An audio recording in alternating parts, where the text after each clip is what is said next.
Welcome to segment 3 of X's and O's with LeRoy Butler. We're going to talk a little bit about Clay Matthews and also the psycho defense, which you may have heard about or seen written about. It's a Dom Capers, development, and he basically it's a 1-5-5. Defense, correct? I mean, technically, it's one defensive lineman, five linebackers, and five defensive backs. Right. And what we're going to show in this one was a play against the Buffalo Bills where Clay Matthews got one of his sacks. And we're going to show how Capers does a really good job in forcing one-on-ones where Clay Matthews gets a one-on-one and is able to beat it and sack the quarterback. So what we have here, Bills have 4 wide receivers and a running back. So tell us exactly what happened and exactly what the quarterback is looking at here. See, Tom, the first thing, if I'm a quarterback, I'm going to look at how many guys who I think can blitz, how many can blitz me. So, and they got enough. 1, 2, 3, 4, 5, 6. They got 6 guys. Mm-hmm. So if you count them 1, 2, 3, 4, 5, 6, they're fine. Mm-hmm. But if you bring Woodson as well, then you're short. But now what the cycle package is designed to do is confuse. You'll confuse the center and the quarterback because you see all these guys kind of jumping around, but when the play snaps, Don Capers does a great job of freeing up his all-pro linebacker. And basically this is how it went. 54 came out here. You got 56 here. You got Jenkins here. And then you got 50 there. Now you got Matthews come all the way around on the center and one-on-one here.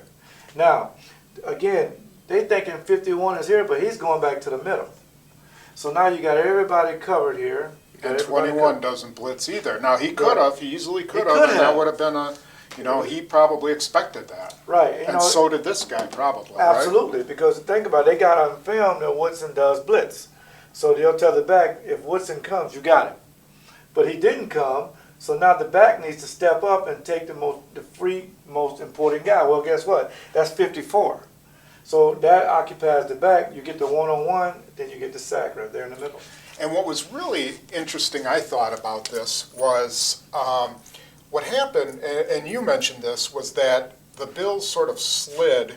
And when you talk about sliding protection, it's these 3 guys in this case, and because they were overloaded on this side, the protection kind of went this direction. Yep, because you got 1, 2, 3, 4 to the right, you got 2 to the left. So you set the protection to the right side. That's why the back is on this side. Right, and these 2 guys picked up Hawk and Barnett. Right. But what happened here was, as you pointed out, with Jenkins coming here, well, actually you have it there with the red. Right. With Jenkins coming here, these 2 guys ended up taking him. Right. Now, and that left Matthews with a one-on-one with the center, and he beat him. Right. Now, if, let's say that this guy had come off, which he might have, you said that might have been his assignment, Let me hold your black pen. Yeah, if he comes off and seals this and blocks Matthews, now you got a one-on-one with Jenkins on the inside of this guy. It's a free run. This guy is assuming 51 is coming. Or you're right, and he does pick up. This would be the guy Jenkins would have a one-on-one on, and this guy is focusing out here. Right, because he's standing right over top of him. Necessarily expecting Jenkins to crash down from there, and so what you see is how Capers has created one-on-one for either Matthews or for Jenkins. And this is what Chicago will do to combat this when they see it. Chicago will, Tom, they're going to slide here, here, here, here, here, and send the back on this side to come out in the flat. And they're going to tell Cutler, look, you got to get this ball out, to one of these eligibles before 54 hits you. Right. And that's going to be Matt Forte.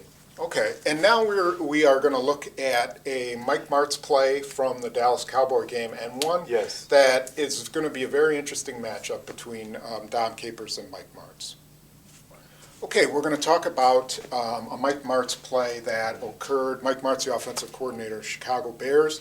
He's taken over that unit, and they've been pretty productive, and they really gashed the Dallas Cowboys with a couple of big plays. So here's one we're going to look at. This was a Greg Olsen touchdown, long touchdown. And we're calling it hot read because that's exactly what it was. It was a mega blitz by the Cowboys and Jay Cutler picking out the guy who was not covered. Why don't you tell us exactly what happened here and how they're lined up? And basically all you do, you got Forte and normally is in the back where they line him up as a receiver. So he's all the way out here and you're looking for matchups there. And you got Hester in here, speed guy. Now you got two speed guys to the left. Now on this side, what we call the heavy side, now we call it hot read or side adjust. And basically the progression of the quarterback is if these guys are going to get up in this line and you think it's a blitz between you and the center, now you got to look for a hot read. I'm hold your black there, Tom. Now basically, it's not a 3-step drop or a 7-step drop. Basically his drop is get the ball off. So if the Dallas Cowboys, what they were doing, they were all up in here, sort of like the psycho defense. And they're messing around in here, and they got a lot going on. But the thing they forgot to do was Olsen, who has to also know the hot read, who has to also know the side adjust, who has to also know that to look in there and see if it's a blitz. Because if these guys disappear, it's a blitz. And what he did was here, great throw, touchdown. Now the problem was with the Dallas Cowboys, one of these guys is supposed to cover the tight end. Now you can fake a blitz, but you got to come out there and cover that guy. If they cover that guy, now the ball goes out here to one of your speed guys on the corner for a big play. If he's covered, he gets sacked. Now, what happened here was they brought everybody. And Cutler, I don't know if he knew right away that this guy was that the linebacker couldn't get over there, but he went right to Olsen. I mean, it was a quick throw, and Olsen was wide open, came like this. These guys had their back to the play because they're playing man-to-man, and he runs right up here for a touchdown. And that's your progression. The shortest throw is inside out, 1, 2, 3.